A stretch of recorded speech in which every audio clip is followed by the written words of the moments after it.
Muy buen día tengan todos. Quiero compartir con ustedes una reflexión en torno a eso que a veces nos preguntamos, ¿cuál es nuestra identidad? A veces hacemos genealogías, vanas genealogías, dicen por ahí, porque queremos llegar hasta la esencia de lo que somos. Bueno, en primer lugar diríamos que es muy difícil llegar hasta nuestros orígenes. Esos orígenes sociológicos, esos orígenes familiares. Porque resulta que si nos vamos hacia el pasado, nosotros descendemos de otros. Entonces, por ejemplo, algunas personas desean saber cuál es la religión propia, la que les conviene, la que viene desde sus ancestros. Otras personas quieren saber cuál es mi etnia, ese grupo social con esas costumbres que me es propio. En ese sentido, pues para algunos es muy importante encontrar sus orígenes, pero también hay otras intencionalidades mucho más superficiales, como simplemente saber cuáles son mis antepasados, simplemente conocer qué hay, digamos que hubo antes que condiciona lo que está pasando hoy en día, no para imitarlos, sino para comprender. Siguiendo esa línea, llegaríamos a imposibles, porque sería mucha información, porque no hay la información que queremos o que necesitamos, o porque sencillamente la información no nos va a conducir a nada. Pongamos un ejemplo para ser más claros. Resulta que si nosotros queremos saber, por ejemplo acá en Colombia, queremos saber cuál es nuestra identidad. Digamos que tomamos el ejemplo de Egipto, que puede tomar su identidad y descubre que hubo unas invasiones árabes, pero que antes de eso hubo un dominio romano, pero que antes de eso hubo una jerarquía helenística, pero que antes de eso hubo toda una dinastía o muchas dinastías autóctonas del imperio egipcio, concretamente el de los faraones. Y podrían irse más atrás y encontrar que esos faraones tienen una ascendencia, en fin. Y nosotros acá, ¿cómo lo hacemos? Muchas personas desean diferenciarse absolutamente de Europa, que Europa no tenga nada que ver con nosotros. Pues cosa imposible, claro.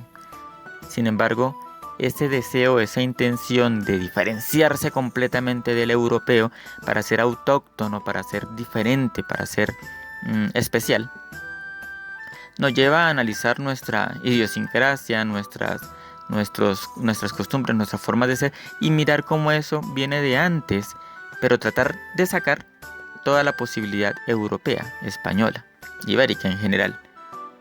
Entonces digamos que el ejemplo aquí sería, bueno, en la zona del altiplano cundiboyacense, y entonces el que desea indagar en su pasado dice, bueno, entonces yo debería hablar la lengua muisca. Y la lengua muisca resulta que sí, hay unos diccionarios, unas gramáticas, mejor dicho, de aquella época del siglo XVI que fueron redactadas por españoles, y entonces ahí ya vino la palabrita que no quieren escuchar. Pero resulta que sin los españoles no tendríamos acceso a esa cultura, por situaciones históricas que de pronto sí conocemos o de pronto ignoramos, pero no podemos acceder a lo que son o a lo que fueron los muiscas sin reconocer que los españoles son los que nos traducen esas ideas. Y entonces vienen los investigadores a sacar todo aquello que sea hispánico y comenzar a dejar solamente a la base lo que se supone que es originalmente muisca. Y lo que queda pues son algunos mitos. Y viene el antropólogo y nos dice que los mitos realmente son reinterpretados constantemente y que la última versión que los españoles redactaron no necesariamente es la versión original. Bueno, entonces nos vamos a la gramática solamente, a la lengua, y de la parte lingüística vamos a comprender el ecosistema y cómo lo veían los muiscas. Y queremos imitarlos así. Y resulta que cuando nos adentramos en ese panorama de la lengua, nos damos cuenta que esa lengua tiene un origen y que no es lo mismo la lengua muisca, la lengua hablada por los muiscas en la época del encuentro con los españoles o de la conquista, que lo que era esa lengua al principio, cuando haya sido ese principio. Entonces ya vienen unos hallazgos arqueológicos y nos dicen que ese principio fue más o menos en el año 800 después de Cristo. Y entonces la pregunta es, bueno, yo indagando todo esto pensando que la cultura muisca sí era lo autóctono, y resulta que los muiscas estuvieron en este territorio unos 700 años antes de que llegaran los españoles, y ahorita llevamos 500, entonces como que da lo mismo, ¿no? Da lo mismo, la influencia hispánica 500 años y la influencia muisca 700, pues sí era más, pero pues no es la gran diferencia.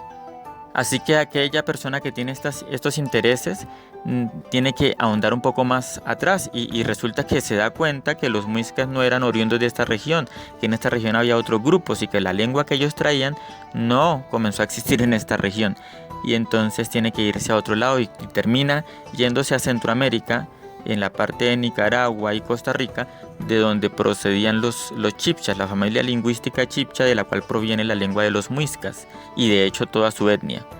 Y comienza uno a pensar que no, pues ellos vinieron derechito para acá y no se encontraron con otros indígenas, y por lo tanto en su información genética no había sido solamente herencia de las culturas chibchas. Y resulta que no es así, claro que se encontraron con otros grupos y tuvieron procesos de mestizaje. Y cuando llegaron acá los muiscas ya no eran los mismos, ya no tienen los mismos genes que cuando salieron de Centroamérica en esas migraciones. ¿A qué nos conduce todo esto? Pues a que la persona, si realmente quiere saber quién es, su identidad y bueno, todo eso que acabamos de decir hace un rato, entonces tendrá que quedarse acá en esta región y comenzar a escudriñar entre los hallazgos arqueológicos y darse cuenta que otros pueblos numerosos de diferentes clases, incluso de diferentes condiciones genéticas, habían pasado por esta región y habían dejado sus herencias que pueden ser simplemente de utensilios o de lugares que descubrieron y que bueno, se siguieron utilizando, o que incluso son herencia genética, es decir, que tuvieron mestizaje con los pueblos que iban llegando o que iban quedándose acá. En ese sentido, si indagamos por la esencia de nuestra familia, por decirlo así, nos daremos cuenta que en cualquier sentido somos una mezcla, que no podemos irnos a una sola cultura en el pasado, sino que somos una mezcla. Desde los mismos muiscas, acá en esta región de Colombia, o los mismos zenúes en la región occidental de la costa atlántica colombiana, o los taironas en la zona oriental de la misma costa, o ya si hablamos los ancestros de los actuales mexicanos o de los actuales peruanos, o en cualquier contexto, siempre nos vamos a dar cuenta que somos una mezcla, que esa es nuestra naturaleza, ser una mezcla de culturas antiguas, muchas de las cuales llegaron pacíficamente, otras llegaron con guerra, otras tuvieron de ambas situaciones. Entonces, cuando queremos rechazar una sola cultura que porque llegó con invasión o porque trajo unas ínfulas de superioridad, pues estamos desconociendo que otras que supuestamente estamos asumiendo como nuestras, pues también tuvieron las mismas características, porque la humanidad comparte esa parte. No comparte otras características culturales, pero esa parte de la guerra o la paz en general, así muy en general, la compartimos. Por ejemplo, cuando aceptamos que tenemos un origen hispánico también, así como un origen indígena y como un origen africano, y saber si fueron los congos o si fueron otros grupos los que llegaron acá, pues todo eso lo podemos asumir, lo podemos investigar, pero no con un afán de discriminación negativa. Simplemente sí, diferenciar de dónde provienen las características que tenemos hoy en día, pero para crecer, para mejorar, para asumirlas, aceptarlas y con ellas construir una sociedad nueva, una familia nueva, una identidad personal renovada.